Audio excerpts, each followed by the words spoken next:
Right now, during the night of August 24th to 25th, Russia is attacking Dnipro and Kyiv with missiles, and it's already clear that Russia is targeting shopping centers. Why am I saying this?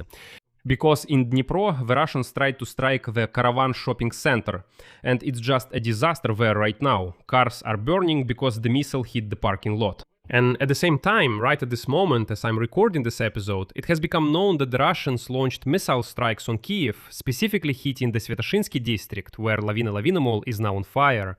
Well, near Lavina Mall, it's also a shopping center. A huge shopping center in the Ukrainian capital.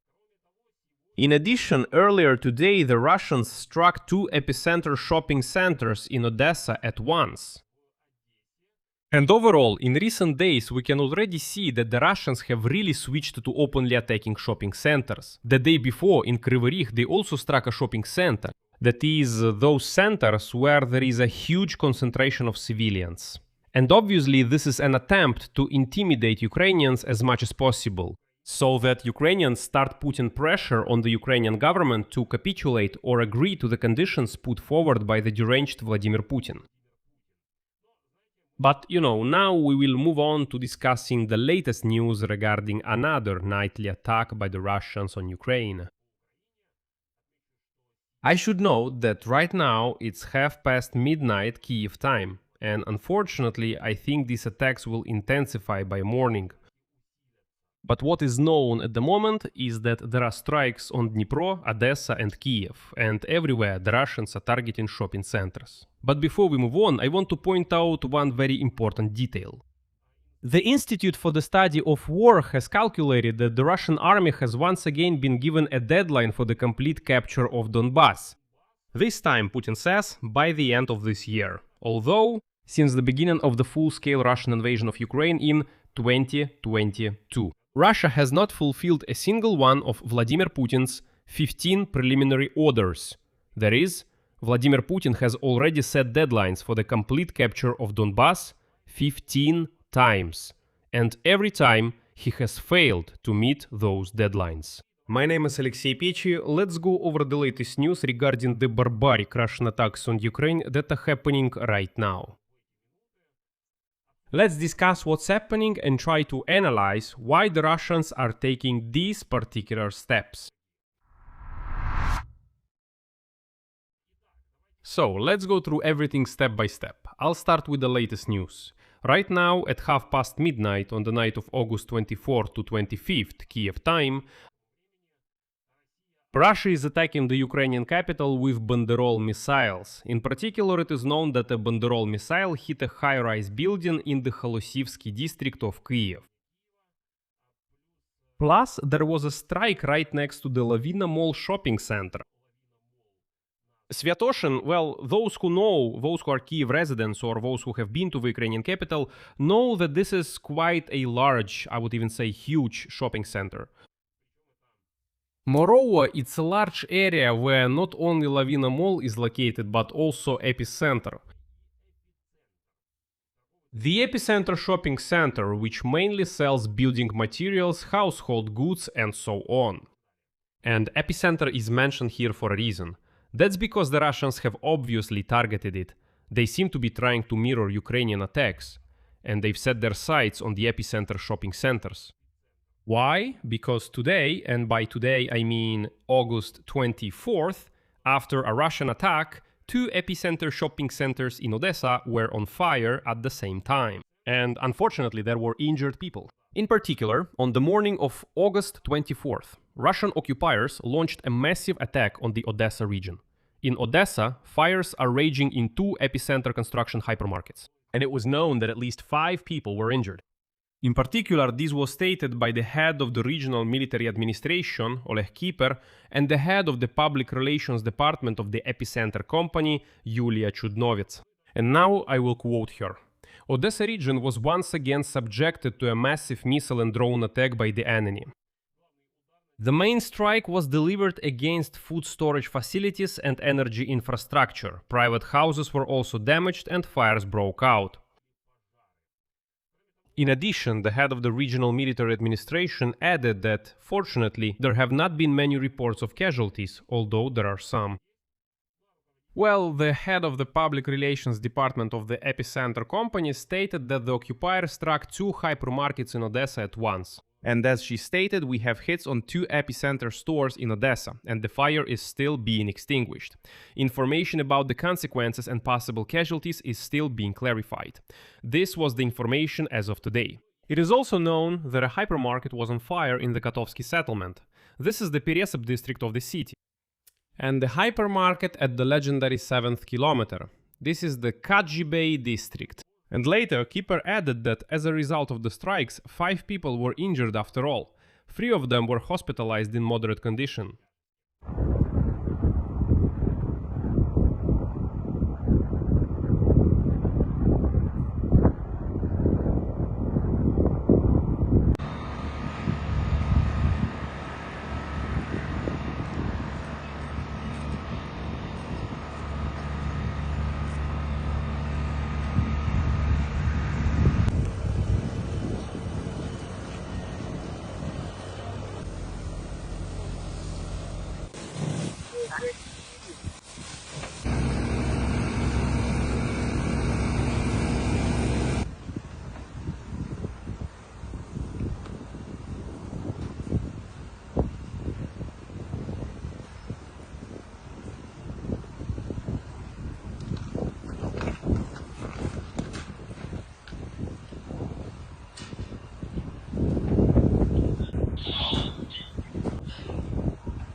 So, what do we have? On the morning of August 24, the Russians struck the Epicenter hypermarket. Right after that, towards the end of the day, around 11:30 p.m. Kiev time, explosions were heard in Dnipro.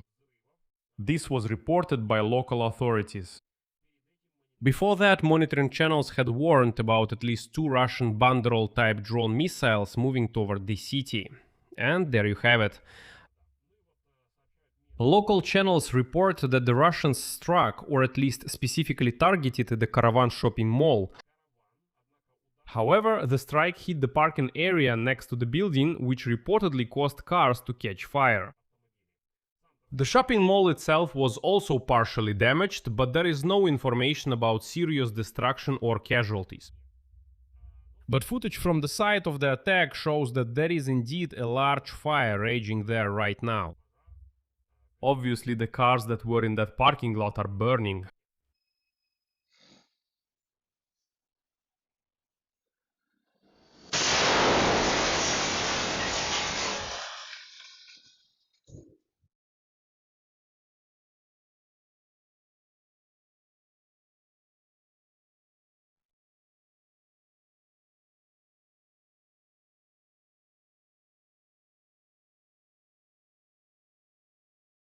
And based on that, based on where the Russians are aiming now, we can conclude that the Russians want to strike at food supplies, at stores, large retail chains, so that a food crisis will start in Ukraine, so that large retail chains stop operating, so that this causes panic, because besides striking at stores, today, August 24, as a result of a Russian drone attack in Kherson, a fire broke out at the warehouse of the Ukrainian Red Cross. The Russians knew perfectly well that this was the Red Cross, where humanitarian aid for civilians was stored. And it is known that property worth almost 28 million hryvnias was destroyed by fire. It is reported that the humanitarian supplies stored in the warehouse were damaged and destroyed. In particular, the Red Cross has already listed them. These are equipment and materials for preparing for the autumn-winter period. That is, they knew very well what they were hitting, so that the residents of Kherson would not be able to prepare for the difficult winter. These are supplies for rapid response to the aftermath of shelling. These are materials for temporarily covering damaged houses. Medical supplies, blankets, hygiene kits, equipment for providing water and electricity, and other humanitarian aid. In general, the Russians clearly understood where they were striking, and it's obvious that they will continue to target exactly those facilities that are vital for the survival of Ukrainians. And right at this moment, it is also being reported that the Russians shelled a high-rise apartment building in the middle of the night in Zaporizhia. Local channels are also reporting this, and unfortunately a fairly large fire has started there as well. And as of now, the air raid alert has already been lifted in the Ukrainian capital, but I'll repeat once again, it's still only midnight. And something tells me that, unfortunately, the Russians will continue to carry out their strikes on Ukraine tonight. Well, obviously, trying to further destroy the infrastructure. And in this regard, I want to share with you some interesting information at the end. I would even say it's curious. And why do I say that Putin is trying to starve Ukrainians? He is deliberately striking stores and food warehouses. For example, in one of my previous episodes, I showed you when the Russians struck huge food warehouses. There was a huge warehouse, a massive hangar where watermelons were stored. Watermelons. And the Russians hit it with a missile, even though they knew perfectly well that these were food warehouses, supplies for supermarkets. So here's what I wanted to add at the end. Information from the Institute for the Study of War. Putin is obviously furious because his whole war isn't working out. All his plans to capture Ukraine have failed. And here is the Institute for the Study of War. It reminds us that on August 23, the president of Ukraine, Volodymyr Zelensky, stated that the Russian dictator Vladimir Putin recently ordered the Russian military to complete the capture of Donetsk region by December 31, 2026. According to Zelensky, among the main operational objectives of the Russian leadership remain Kostiantynivka, Slavyansk, and Kramatorsk. All three cities are part of Ukraine's fortified defensive line, a kind of security belt. However, according to analysts from the Institute for the Study of War, this is far from the first deadline set by Putin. Overall, since the beginning of the full-scale invasion of Ukraine, the Russian dictator has set specific deadlines for capturing the entire Donetsk region, 15 times. The Russian army, as you can imagine, has not met any of them. Currently, Russia controls about 21,000 square kilometers, or roughly less than 80% of the territory of Donetsk region. In Luhansk region, more than 26,500 square kilometers are under the control of Russian troops. To be precise, that's 99.77% of the territory of Luhansk region. And according to the Institute for the Study of War, the deadlines set by the Kremlin remain disconnected from the real situation on the battlefield. Analysts believe that Russian forces are unlikely to capture the entire Donbass by the end of 2026. If they manage to achieve this goal at all, why do they say that? Because they cite a different set of statistics for 2026. In total, the Russians managed to occupy about 990 square kilometers of Ukrainian territory, while the Ukrainian Defense Forces liberated about 820 square kilometers. So if we do the math, it turns out that over the year they captured 170 square kilometers. And obviously by the end of the year the situation could change drastically. So, the Russians have made practically no gains, no matter how much Putin talks about successes. That's exactly why he's furious. He's attacking food supplies, trying to leave Ukrainians without electricity, without heat, and now even without food, just to make Ukraine surrender. He's a coward. He's a coward, a thug from St. Petersburg, who was most likely badly humiliated as a child. He's resentful, and when things don't work out for him, he set deadlines to capture Donetsk region 15 times, and 15 times he failed.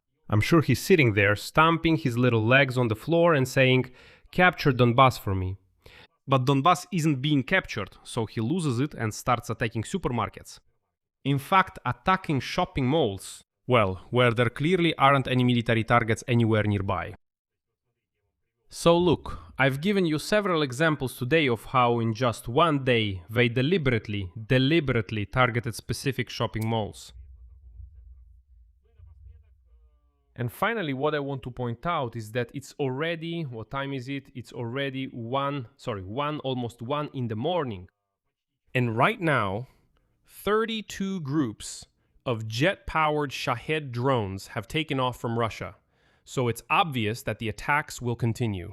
So, I'll leave it at that. What's your opinion? Write your conclusions in the comments under this episode. We'll meet again tomorrow to discuss the latest news. For now, I'll say goodbye to you. Take care of yourselves and never ignore air raid warnings. As soon as you hear the alarm, it's better to go to a shelter and take care of yourself. So, take care, everything will be fine. Glory to Ukraine. See you.